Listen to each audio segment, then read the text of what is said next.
Imaginez.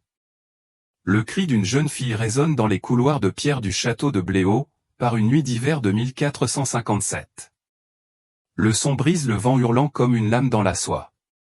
Dans une chambre éclairée seulement par des bougies vacillantes, Lady Margaret Bowyer, 13 ans, serre les draps ensanglantés sous elle, son petit corps convulsé par une douleur qu'aucun enfant ne devrait jamais endurer. Les sages-femmes murmurent des prières en latin, leurs visages graves dans les ombres dansantes. Dehors, la neige tombe sur le sol gelé du Bedfordshire. Mais dans cette pièce, un futur roi d'Angleterre est arraché à une jeune fille à peine sortie de l'enfance. Les cheveux de Margaret Orbin collent à son visage trempé de sueur tandis qu'une nouvelle vague d'agonie la submerge. Elle est en train de mourir, pense-t-il. Le bébé est trop grand, ses hanches trop étroites. À 13 ans, son corps n'a pas fini de grandir. Pourtant, elle travaille dur pour donner naissance au fils qui, un jour, montera sur le trône d'Angleterre sous le nom d'Henri VIII. L'ironie n'échappe à personne. Cet enfant, né de tant de souffrances, mettra fin au conflit le plus sanglant de l'histoire anglaise et fondera la dynastie Tudor qui transformera le monde. Avant de plonger dans ces histoires oubliées de survie et de souffrance, si vous aimez découvrir les vérités cachées de l'histoire, pensez à cliquer sur « J'aime » et à vous abonner pour recevoir d'autres contenus comme celui-ci. N'hésitez pas à commenter ci-dessous pour me dire d'où vous écoutez. Je trouve incroyable que nous explorions ensemble ces histoires anciennes venues de différentes parties du monde, connectées par-delà le temps et l'espace par notre curiosité commune pour le passé. La jeune fille qui se tordait dans ce lit n'était pas une noble demoiselle ordinaire.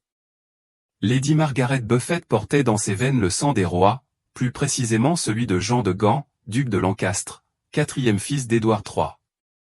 Mais le sang royal, comme Margaret l'apprendrait tout au long de sa vie extraordinaire, pouvait être à la fois une bénédiction et une malédiction. Dans le paysage politique impitoyable de l'Angleterre du XVe siècle, où les guerres des roses allaient bientôt déchirer le royaume, de telles lignées faisaient de vous soit un objet pornographique précieux, soit une menace dangereuse. Le chemin de Margaret vers cette chambre d'accouchement avait commencé des années plus tôt, alors qu'elle n'était encore qu'une enfant jouant dans les jardins du château de Bléau. Née vers mai 1443, de John Beaufort, premier duc de Somerset, et de Margaret Beauchamp de Bléau, elle entra dans un monde où les alliances étaient fluctuantes et où le mariage était l'arme suprême de l'État. Son père mourut alors qu'elle avait à peine 1 an. Certains disent qu'il mourut de ses propres mains, après des défaites militaires en France qui le laissèrent brisé et déshonoré. D'autres murmuraient des rumeurs de poison, car à cette époque, des rumeurs de poison suivaient chaque décès inattendu de nobles, tels des vautours traquant une armée. Les circonstances de la mort de John Bowen hantèrent les jeunes années de Margaret. Il avait commandé les forces anglaises en France durant les phases finales de la guerre de 100 ans, regardant, impuissant, les territoires conquis par Henri V lui échapper morceau par morceau. Les désastres militaires le rongeaient comme un cancer. À son retour en Angleterre en 1444, les courtisans remarquèrent ses yeux creux et ses mains tremblantes. Il parlait peu, mangeait encore moins et passait des heures à fixer le vide. Le 27 mai 1444, il fut retrouvé mort dans ses appartements de la cathédrale de Wimborne. La cause officielle était la fièvre, mais ses proches savaient qu'il n'en était rien. Que ce soit par la lame, le poison ou simplement sous le poids de l'échec, John Beaufort avait choisi la mort plutôt que le déshonneur. La mère de Margaret ne tarda pas à assurer l'avenir de sa fille.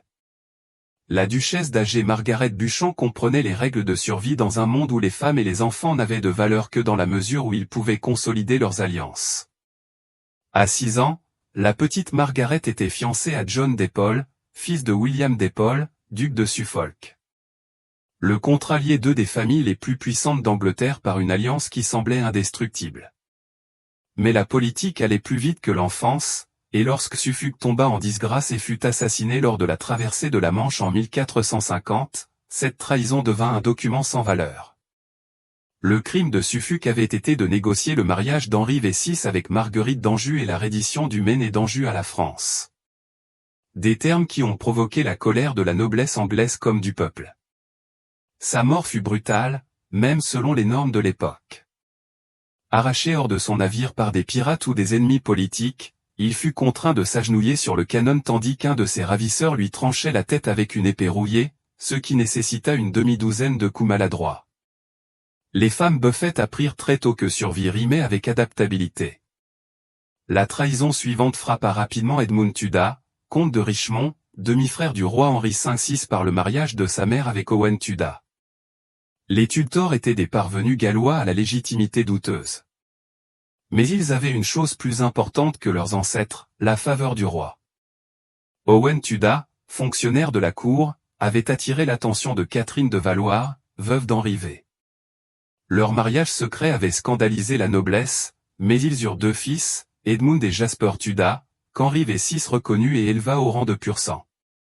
En 1455, alors que Marguerite avait environ 12 ans, elle épousa Edmund Tudor lors d'une cérémonie qui scellait leurs alliances politiques par des mots d'amour qu'elle comprenait à peine et des vœux qui la liaient à un destin inimaginable. Le mariage eut lieu au château de Bléau, la forteresse même où Margaret avait passé son enfance. La grande salle était décorée de tapisseries représentant les exploits de ses ancêtres Buffett, tandis que la chapelle où ils échangèrent leurs vœux abritait le tombeau de son grand-père, John Buffett, comte de Somerset.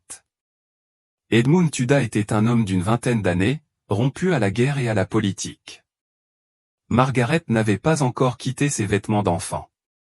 Le mariage fut consommé immédiatement.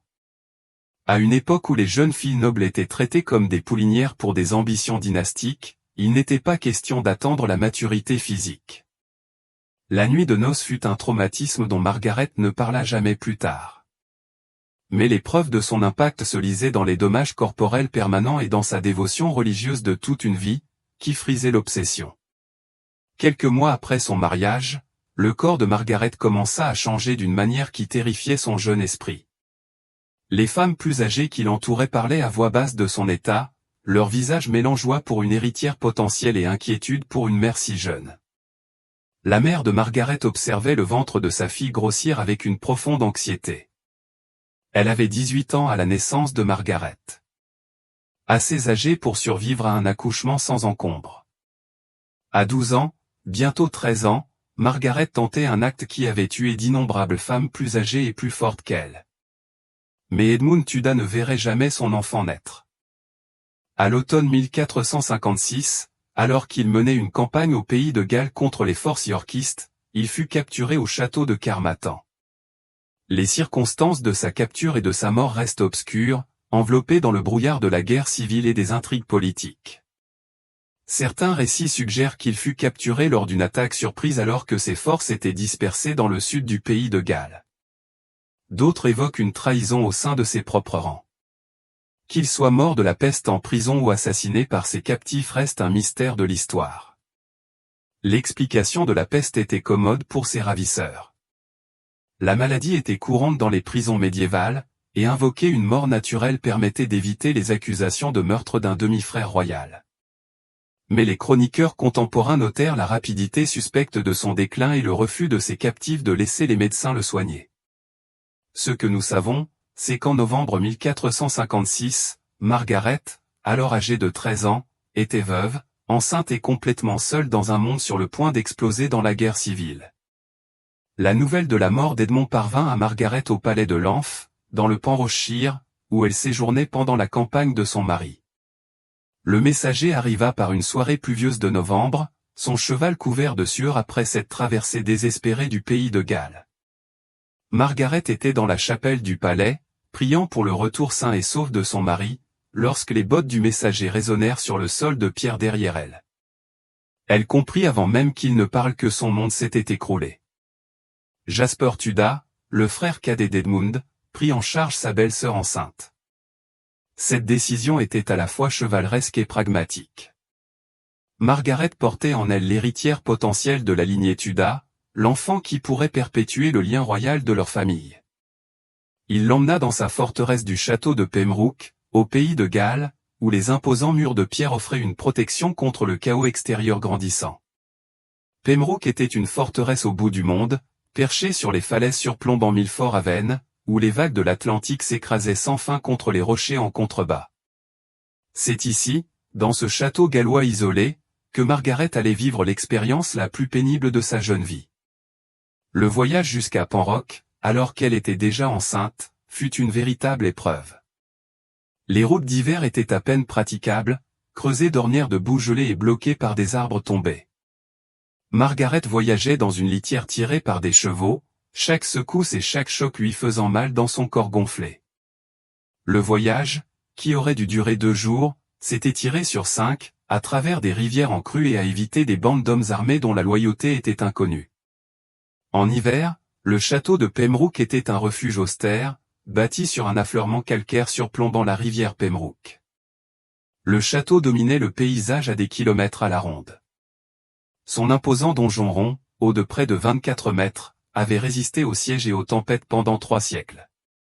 Mais le confort n'était pas son but. La survie l'était. Les chambres du château étaient froides et pleines de courants d'air, chauffées uniquement par de grandes cheminées qui consommaient le bois plus vite que les domestiques ne pouvaient en fournir. Les chambres de Margaret étaient tendues d'épaisses tapisseries pour bloquer le vent qui sifflait dans chaque fissure des vieilles pierres. L'hiver de 1456 à 1457 fut particulièrement rigoureux. De la glace se forma à l'intérieur des fenêtres du château, et le vent marin hurlait à travers chaque fissure des vieilles pierres. Marguerite, le ventre gonflé par l'enfant, pouvait à peine parcourir sa chambre sans s'épuiser. Son corps, encore celui d'un enfant à bien des égards, peinait à supporter le poids qu'il portait. Le médecin du château, un érudit ayant étudié aux universités d'Oxford et de Paris, l'examina avec une inquiétude croissante. Ses hanches étaient trop étroites, confia-t-il à Jasper Tudor. L'enfant était mal positionné. L'accouchement serait dangereux, voire fatal. Le docteur Lewis Carléon avait accouché de reines comme de paysannes. Il avait étudié les textes anciens d'Hippocrate et de Galien, assisté aux conférences des plus grands esprits médicaux de sa génération et accumulé 40 années d'expérience dans les arts de la guérison. Mais lorsqu'il examina l'enfant enceinte dont il avait la charge, ses connaissances lui semblèrent insuffisantes. Le bassin de Margaret n'était pas encore complètement développé. Elle-même était encore en pleine croissance. Le bébé dans son ventre était gros, mal positionné et montrait des signes de détresse. Il confia ses craintes à Jasper Tudor lors d'une réunion privée dans le solarium du château. La neige tourbillonnait par les fenêtres en meurtrière tandis que les 2 hommes discutaient à voix basse du sort de Margaret. Kiléon était direct. Il avait déjà vu ce genre de situation, et elle se terminait rarement bien pour la mère comme pour l'enfant. Il pouvait tenter de retourner le bébé, mais cela risquait de tuer les 2 patientes immédiatement. Il pouvait aussi essayer d'attendre, en espérant que la nature corrigerait la position, mais tout retard augmentait le risque de décès de l'enfant et d'épuisement de Margaret. Il pouvait aussi tenter une césarienne, une intervention presque invariablement fatale pour la mère. Pendant des décennies de lutte politique. Certains historiens suggèrent que son extrême religiosité était à l'origine un mécanisme d'adaptation au traumatisme du mariage précoce et de la maternité imminente, une façon de donner un sens à une souffrance qui, autrement, lui semblait insensée. Le prêtre du château, le père Meredith, devint une autre figure importante de l'éducation de Margaret. Ce Gallois avait étudié à Cambridge avant d'entrer dans les ordres. Il comprenait à la fois l'enseignement classique des universités et les politiques pratiques de survie dans un monde violent. Il enseigna à Margaret que Dieu agissait souvent par l'intermédiaire des humains. Jasper Tudor, âgé d'accent grave peine 25 ans, devait faire face au terrible fardeau de décider du sort de sa belle-sœur. Si Margaret mourait, la lignée Tudor s'éteindrait avec lui, cadet sans héritier légitime. Si elle vivait mais perdait l'enfant, le même sort s'ensuivrait. Les implications politiques pesaient lourd, mais l'affection personnelle aussi. Il s'était attaché à cette jeune fille courageuse et intelligente qui avait affronté le veuvage avec tant de dignité. Tandis que la grossesse de Margaret progressait pendant les sombres mois d'hiver, elle fit preuve d'une maturité qui trahissait son âge. Elle consacra son temps à apprendre tout ce qu'elle pouvait sur la politique et l'art de gouverner, comprenant instinctivement que le savoir serait sa meilleure arme dans les épreuves à venir. Jasper Tudor, impressionné par son intelligence et sa détermination, devint son professeur d'art de survivre. Il lui apprit à lire sur les visages, à entendre les messages non exprimés derrière le langage diplomatique, à comprendre le réseau complexe d'alliances et d'inimitiés qui régissait la société noble. Margaret se consacra également à l'étude religieuse avec une intensité qui inquiétait son assiduité. Elle passait des heures dans la chapelle du château, priant devant l'autel jusqu'à ce que ses genoux rugissent et saignent. Elle mémorisait des prières latines, étudiait des textes théologiques et développait une relation. Cette prière sans action était vaine, mais l'action guidée par la prière pouvait déplacer des montagnes. En cette nuit de janvier 1457, le travail de Marguerite commença avec des douleurs qui la tordaient de tous côtés. Elle avait parcouru les remparts du château, pratiquant l'exercice que le docteur Carléon jugeait nécessaire à sa santé. Lorsque la première contraction se produisit, la douleur était sans précédent, une sensation d'écrasement, de déchirure, qui semblait lui fendre le corps en deux. Elle s'effondra contre les remparts de pierre, haletante, tandis que ses assistantes se précipitaient pour l'aider à regagner sa chambre. Les sages-femmes, femmes expérimentées ayant accouché d'innombrables bébés, échangèrent des regards lourds de sens. Ils avaient déjà vu cela, un enfant essayant d'accoucher, la nature poussée au-delà de ses limites par l'ambition humaine et les nécessités politiques. Ils préparèrent leurs instruments et dirent leurs prières, sachant qu'avant l'aube, l'un de leurs patients, voire les deux, pourrait mourir. Dame Gwen F.C.H. Daffort, sage-femme en chef, pratiquait les accouchements depuis 30 ans. Elle avait appris son métier auprès de sa mère et de sa grand-mère, héritant de secrets transmis de génération en génération par les Galloises. Elle connaissait des plantes médicinales apaisantes, des techniques pour retourner les bébés par le siège et des prières qui semblaient donner de la force aux mères en travail. Mais tandis qu'elle examinait Margaret, son visage buriné devint grave. Les autres sages-femmes préparaient leurs instruments avec une efficacité redoutable. Il y avait des couteaux pour couper le cordon ombilical, mais aussi pour des interventions trop horribles pour être envisagées. Il y avait des crochets et des forceps pour extraire les enfants morts, des potions pour fortifier les mères affaiblies, et des reliques sacrées pour invoquer l'intervention divine. La chambre s'emplit de la fumée des herbes en combustion, de la lavande apaisante, du romarin fortifiant et d'autres plantes dont les propriétés n'étaient connues que des femmes qui s'occupaient des accouchements et des décès. Pendant 18 heures, Margaret souffrit dans une agonie indescriptible. Ses cris résonnèrent sur les murs de pierre jusqu'à ce qu'une voix s'éteigne complètement, ne laissant que des halètements animaux de souffrance. Les sages-femmes travaillaient avec frénésie, les mains couvertes de sang, tentant de sauver la mère et l'enfant. Dame Gwen utilisait toutes les techniques dont elle disposait, massage, changement de position, remèdes à base de plantes et encouragement constant murmurés à l'oreille de Margaret. Jasper Tudor arpentait les couloirs à l'extérieur, ses bottes claquant sur les dalles, sachant que l'avenir de la cause lancastrienne risquait de s'éteindre dans cette pièce. Il entendait les cris de Margaret à travers la lourde porte de chêne, chacun le transperçant comme une lame. Les domestiques passaient en hâte avec des bassines d'eau chaude et des brassées de linge propre, leur visage reflétant la gravité de la situation. Le père Meredith était agenouillé dans la chapelle, priant sans cesse pour la jeune femme dont la vie ne tenait qu'à un fil. À l'aube, les forces de Margaret commençaient à décliner. Elle était en travail depuis presque une journée entière. Son jeune corps poussait bien au-delà de ses limites. Le docteur Karl sortit de son sommeil agité, l'examina et chuchota à Dame Gwen. Le bébé était vivant, mais en détresse, son rythme cardiaque était irrégulier et faible. Margaret souffrait d'une hémorragie interne, son pouls était filant et sa peau était pâle comme du parchemin.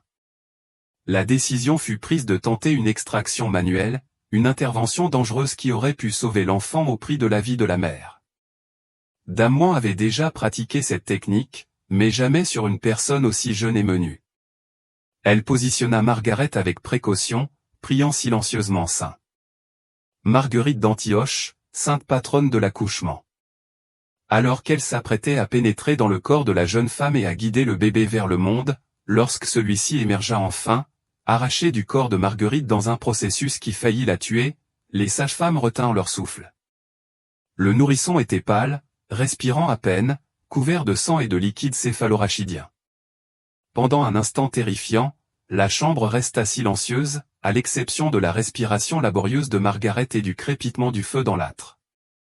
Puis Dame Gwen racla la bouche et la gorge du bébé, et le son qui changea tout emplit l'air. Une baleine fine et furieuse annonçait l'arrivée d'Henri Tudor, futur roi d'Angleterre. Margaret, à peine consciente, son jeune corps brisé par l'épreuve, entendit le premier cri de son fils à travers un brouillard de douleur et d'épuisement. Elle essaya de l'attraper, mais ses bras refusèrent d'obéir aux ordres de son esprit.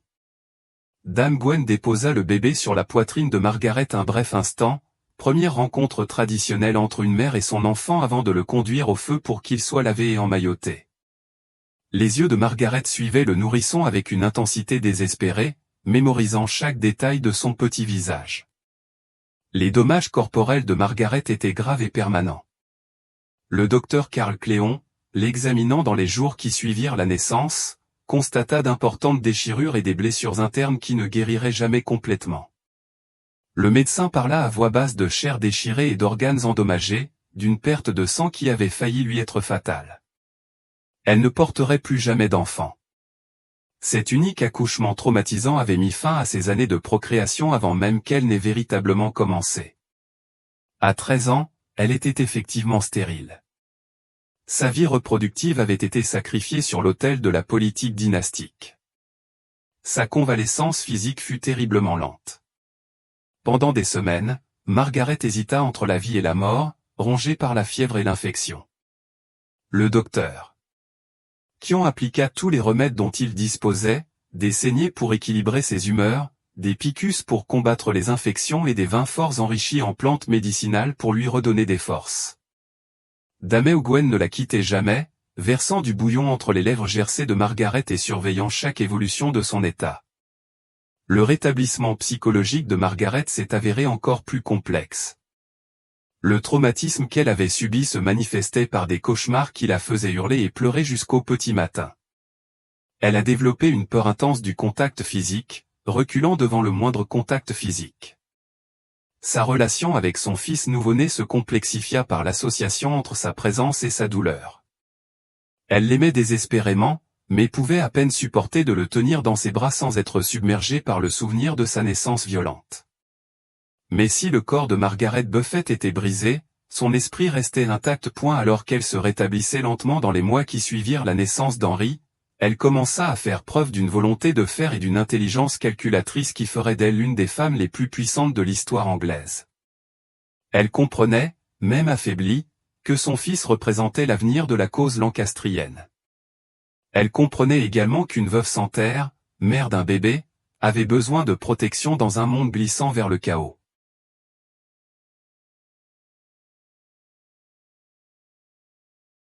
Les guerres des roses éclataient autour d'elle avec une violence croissante. En 1455, la première bataille de Saint-Alburn avait annoncé que l'Angleterre réglerait ses conflits dynastiques par l'épée et la hache plutôt que par la négociation. La rose blanche d'York affronta la rose rouge de Lancastre dans un conflit qui allait consumer la noblesse anglaise pendant 3 décennies. Richard, duc d'York, revendiquait le trône grâce à sa descendance du deuxième fils d'Édouard III, tandis que les Lancastriens le détenaient grâce à leur descendance du quatrième fils d'Édouard III, Jean de Gand. Marguerite, détentrice de sang lancastrien par sa lignée Buffett, se ralliait désormais automatiquement à une cause en perte de vitesse.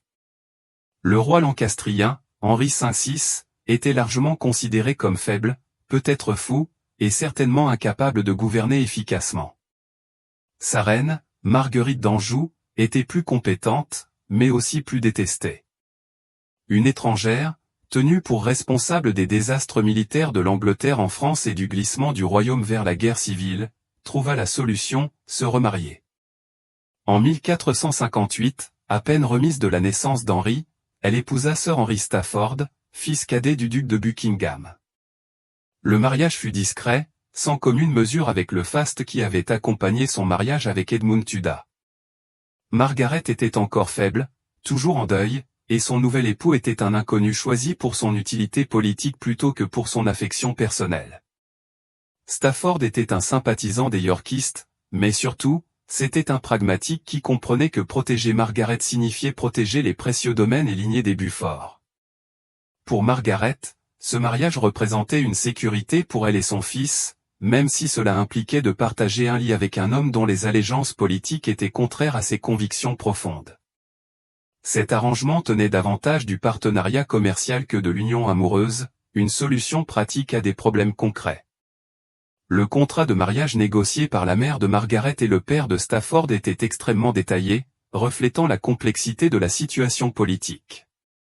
Margaret conserverait le contrôle de ses domaines Buffer, garantissant ainsi l'intégrité de l'héritage de son fils. Stafford assurerait la protection militaire et la couverture politique des sympathies lancastriennes de la famille. Plus important encore, le jeune Henry Tudor resterait sous la tutelle de Jasper Tudor au pays de Galles, une disposition qui lui sauva probablement la vie. Son mariage avec Stafford dura 14 ans, au cœur de certains des conflits les plus sanglants de l'histoire anglaise. Margaret observa, de l'extérieur, les aléas de la guerre qui balayaient l'Angleterre. Les rois s'élevaient et s'effondraient avec une rapidité stupéfiante. Henri V-VI déposé, Édouard IV couronné, Henri V-VI restauré, Édouard IV triomphant à nouveau. Chaque changement de couronne apportait de nouveaux dangers pour ceux dont la loyauté était douteuse ou dont les lignées étaient précieuses. Marguerite apprit à naviguer dans ces eaux troubles avec une habileté croissante. Elle entretint des relations avec des femmes des deux camps du conflit, sachant que les réseaux féminins s'avéraient souvent plus durables que les alliances masculines. Elle correspondit régulièrement avec Élisabeth Woodville, reine d'Édouard IV, tout en entretenant des communications secrètes avec Marguerite d'Anjou, exilée en France. Ces relations exigeaient un talent diplomatique exceptionnel. Un seul mot mal placé pouvait valoir des accusations de trahison. Durant ces années tumultueuses, le fils de Margaret, Henri, resta au pays de Galles sous la tutelle de Jasper Tudor. Cet arrangement était pratique, mais déchirant pour Margaret. Elle ne voyait son unique enfant qu'une ou deux fois par an, et seulement selon des conditions soigneusement négociées. Henri grandit, de l'enfance à l'adolescence, étranger à sa propre mère, élevé dans les collines galloises par son oncle, tandis qu'elle naviguait dans les méandres de la politique de la cour anglaise. La séparation était nécessaire, mais douloureuse. Marguerite transposa son instinct maternel frustré dans des lettres, des messages soigneusement codés qui pouvaient traverser les lignes ennemies sans révéler d'informations dangereuses. Elle envoyait des cadeaux autant que possible, des livres, des vêtements, de petits souvenirs qui pouvaient rappeler à Henri la mère qu'il connaissait à peine. Mais la plupart du temps, elle vivait dans une anxiété constante, ne sachant jamais si son fils était sain et sauf, ni même vivant. L'éducation d'Henri au pays de Galles fut complète et pratique. Jasper Tudor veilla à ce que son neveu apprenne non seulement les rites nobles habituels, l'équitation, l'escrime, la musique et la danse, mais aussi les plus difficiles techniques de survie. Les conséquences de Totan créèrent une situation nouvelle et dangereuse pour Marguerite. Son sang lancastrien la rendait automatiquement suspecte aux yeux d'Édouard IV, mais son mariage avec Stafford lui assurait une certaine protection. Plus dangereux encore, son fils, encore jeune, au pays de Galles, représentait un potentiel point de ralliement pour la résistance lancastrienne.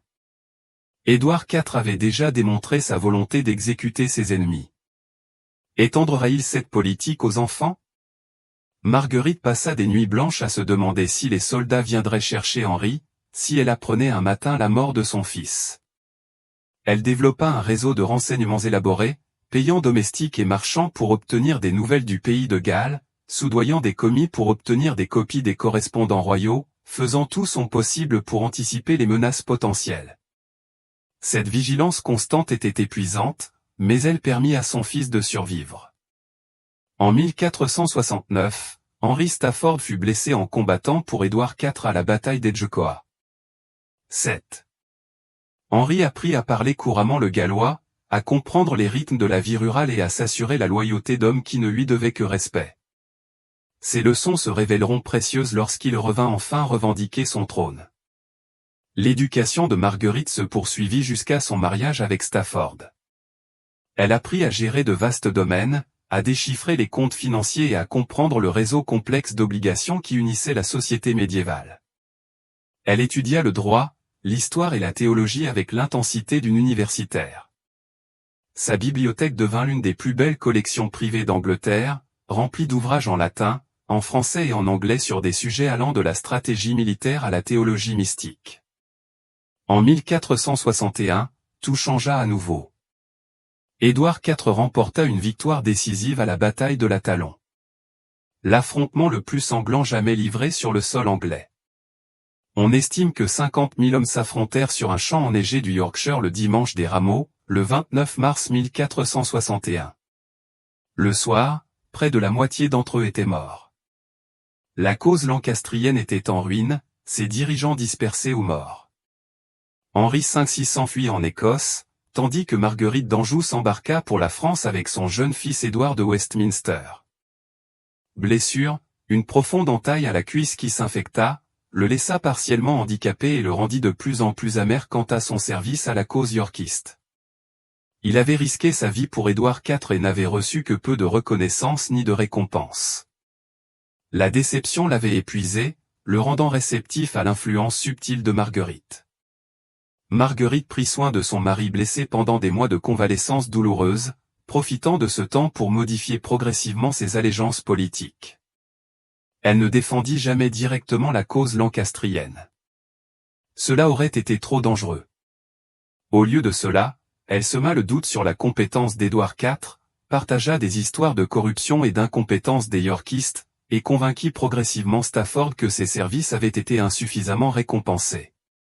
Ce processus exigeait une habileté psychologique hors du commun. Marguerite dut surmonter des années de loyauté envers les Yorkistes, de gratitude personnelle pour la clémence d'Édouard IV et de prudence naturelle de Stafford. Elle y parvint grâce à la patience, à la répétition et à une manipulation prudente de son orgueil blessé. En 1470, lorsque le comte de Warwick lança sa rébellion contre Édouard IV, Stafford était prêt à changer de camp. Cette même année, le paysage politique changea à nouveau. Richard Neville, comte de guerre, le puissant noble surnommé le « faiseur de rois », se brouilla avec Édouard IV et s'allia à Marguerite d'André pour restaurer Henri V sur le trône. Cette alliance était étrange. Warwick avait initialement placé Édouard IV sur le trône et avait lutté contre Henri V pendant des années, mais la politique créait d'étranges alliances, et l'orgueil blessé de Warwick prit le dessus sur ses loyautés antérieures.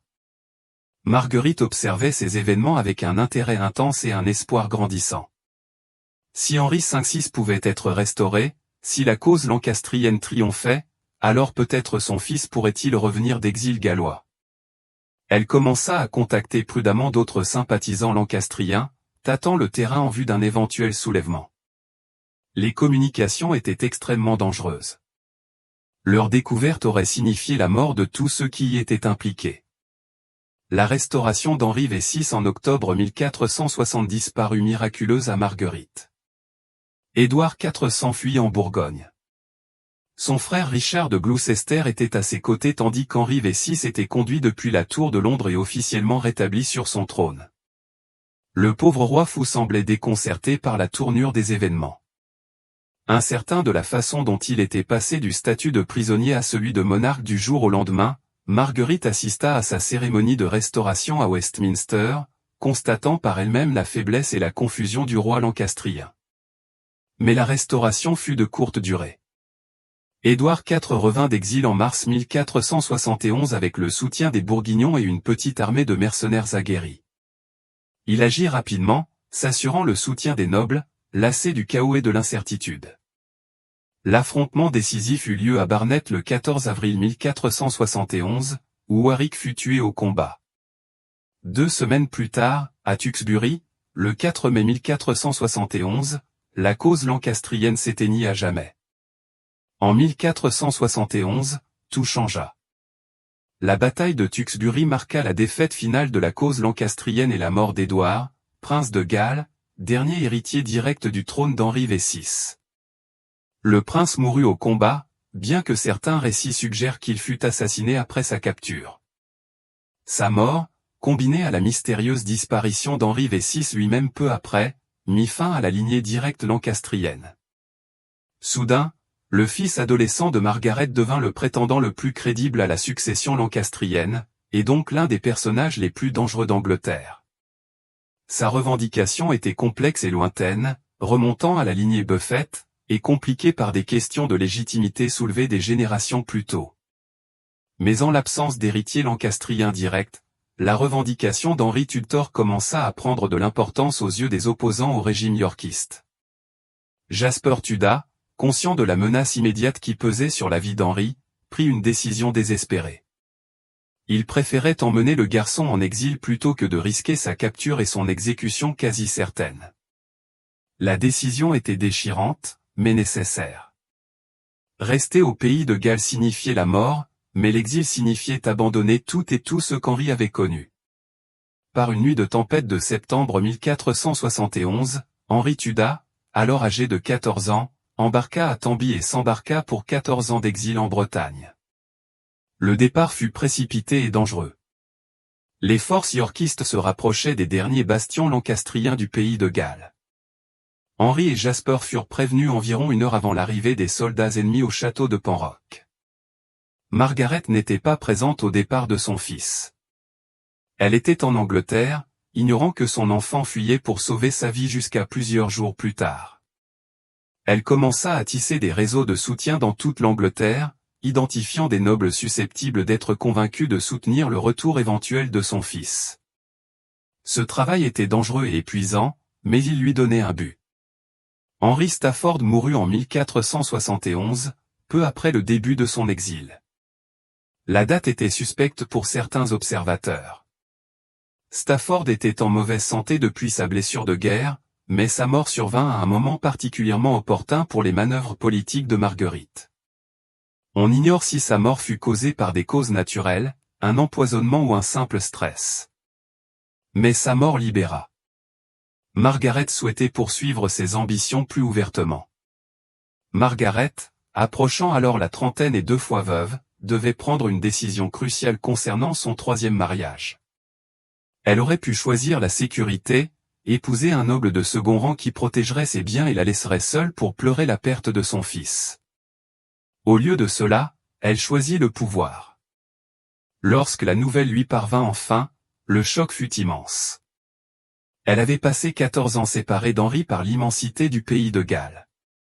Maintenant, ils étaient séparés par la Manche et l'hostilité des nations. Elle n'avait aucun moyen de savoir si elle le reverrait un jour. Debout sur les falaises galloises, le vent fouettant son manteau, Margaret se rendit compte qu'elle venait de perdre tout ce qui comptait pour elle. Son fils était parti, peut-être à jamais. Sa cause était vaincue, ses chefs morts ou dispersés. Sa propre position était de plus en plus précaire, tandis qu'Édouard IV consolidait sa victoire et commençait à régler ses comptes avec ses ennemis. Margaret revint en Angleterre et épousa Henry Stafford avec un cœur plus dur que l'acier. Si elle ne pouvait être une mère au sens traditionnel du terme, elle serait tout autre chose. Une stratège, une survivante, une femme qui passerait le reste de sa vie à œuvrer pour que son fils exilé accède au trône d'Angleterre. Le chagrin de la séparation se transforma en une ambition froide et calculatrice. La transformation était remarquable. Les courtisans qui avaient connu Margaret comme une jeune femme calme et pieuse se retrouvèrent soudain face à une femme politique redoutable, qui semblait anticiper chaque situation. Son 3e mari était Thomas Stanley, Lord Stanley, l'un des nobles les plus habiles en politique d'Angleterre. Stanley était passé maître dans ce jeu qui avait ruiné tant d'autres. Il était expert dans l'art de soutenir le camp vainqueur au dernier moment, changeant de camp avec un timing si parfait qu'il finissait toujours par se ranger du bon côté dans chaque conflit. Sa famille contrôlait d'importantes forces militaires dans le nord-ouest de l'Angleterre, et ses relations politiques s'étendaient à tous les niveaux de la société, de la cour royale aux guildes marchandes. Pour Margaret, l'alliance avec Stanley signifiait l'accès à des réseaux de renseignement, une influence politique et des ressources militaires qui pourraient un jour s'avérer cruciales pour la cause de son fils. Pour Stanley, son mariage avec Margaret lui apporta le prestige du sang Buffett et des relations au sein de la noblesse. Ce mariage était une alliance de convenance, mais il se révéla remarquablement efficace. La cérémonie de mariage, élaborée selon les normes de l'époque, visait à affirmer l'importance continue de Margaret malgré l'exil de son fils. Les festivités durèrent 3 jours, rythmées par des tournois, des banquets et des services religieux qui attiraient des nobles de toute l'Angleterre. Édouard IV lui-même y assista, estimant peut-être qu'il valait mieux avoir la dangereuse Margaret Buffett à ses côtés plutôt que d'agir dans l'ombre. L'arrangement du mariage fut complexe et soigneusement négocié. Margaret conserva le contrôle de ses biens Buffett et le droit de défendre les intérêts de son fils. Stanley gagna une épouse dont l'intelligence et les relations complétaient ses propres compétences politiques. Tous deux comprirent que leur partenariat reposait sur un avantage mutuel plutôt que sur l'amour romantique, une solution pragmatique aux défis auxquels ils étaient confrontés. Ensemble, ils traversèrent les dangereuses dernières années du règne d'Édouard IV, survivant aux purges et aux bouleversements politiques qui détruisirent nombre de leurs contemporains. Marguerite utilisa sa position d'épouse de Stanley pour recueillir des renseignements sur la politique royale et maintenir le contact avec les exilés et les partisans potentiels. Stanley assura la couverture de ses activités tout en construisant sa propre base de pouvoir pour parer aux conflits éventuels. Pendant ce temps, en Bretagne, Henri Tudor grandissait en exil. Le duché de Bretagne était techniquement indépendant, dirigé par le duc François II, mais il était pris en tenaille entre les pressions concurrentes de la France et de l'Angleterre. La position d'Henri y était précaire.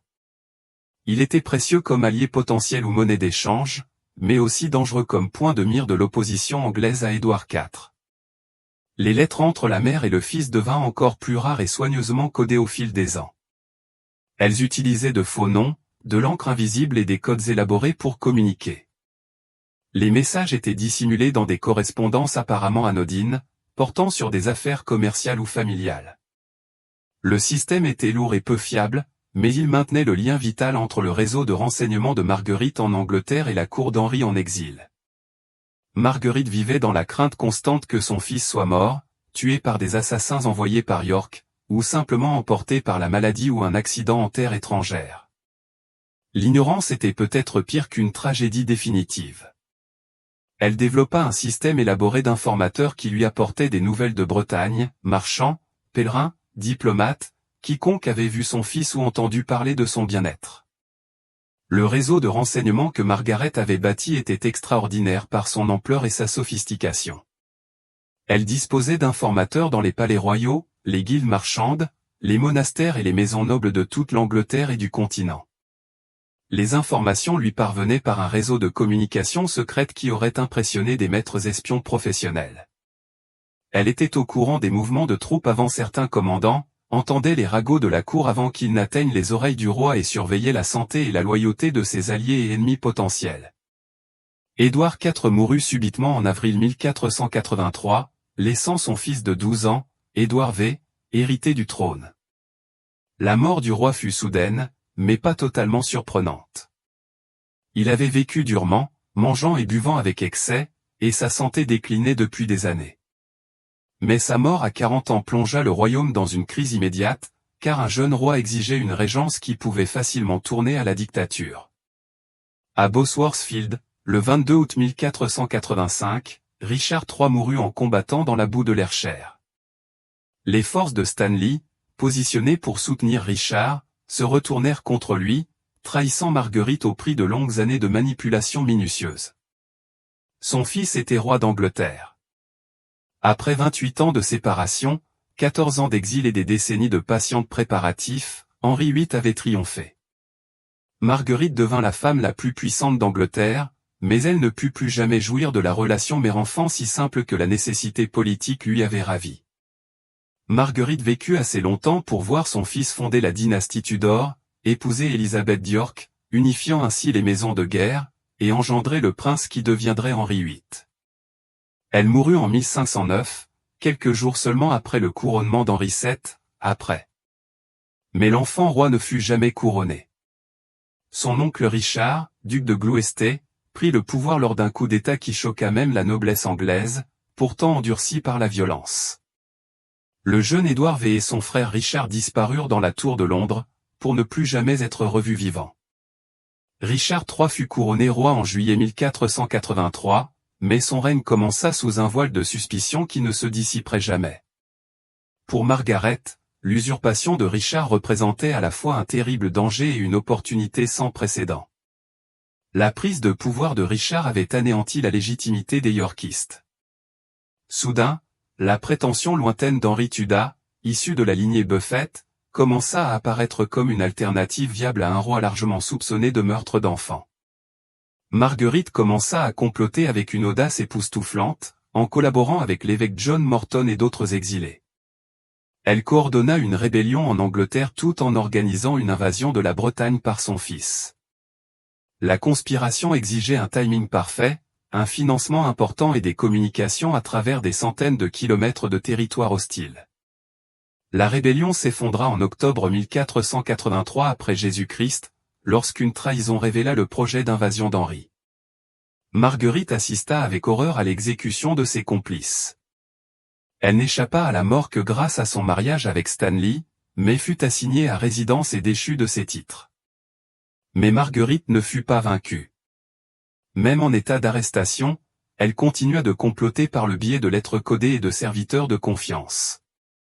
Elle passa des mois à planifier non seulement le retour de son fils, mais aussi son règne couronné de succès. Lorsqu'Henri envahit finalement Milford-Haven en août 1485, la patience de Marguerite envers la famille Stanley porta ses fruits. Avoir accompli une série d'ambitions commanditées dans la chambre d'accouchement maculée de sang du château de Pembroke. Le prix du succès de Marguerite ne peut être calculé simplement. Elle sacrifia son corps pour donner un roi à l'Angleterre, sa maternité à la nécessité politique, son bonheur personnel à l'ambition dynastique. La jeune fille de 13 ans, hurlant d'accouchement au château de Pembroke, n'aurait jamais pu imaginer la femme qu'elle deviendrait, la mère du roi, la fondatrice d'une dynastie, celle qui mit fin aux guerres des deux roses par son amour maternel, transmué en or politique. À l'abbaye de Westminster, où repose Margaret Bower dans son tombeau de marbre noir, les visiteurs peuvent lire l'inscription latine qui résume une vie d'accomplissements extraordinaires, bâtie sur des sacrifices extraordinaires. Mais ils ne peuvent entendre les échos de ce cri d'antan, le son d'un enfant à l'agonie, donnant naissance à l'avenir de l'Angleterre. Ce son et l'histoire qui l'a initié demeurent enfouis dans les murs de pierre d'un château gallois où les vagues de l'Atlantique s'écrasent encore contre les falaises et où le vent hurle encore à travers les pierres anciennes, porteur des murmures d'une jeune fille devenue reine-mère au prix de souffrances qu'aucun enfant ne devrait jamais endurer.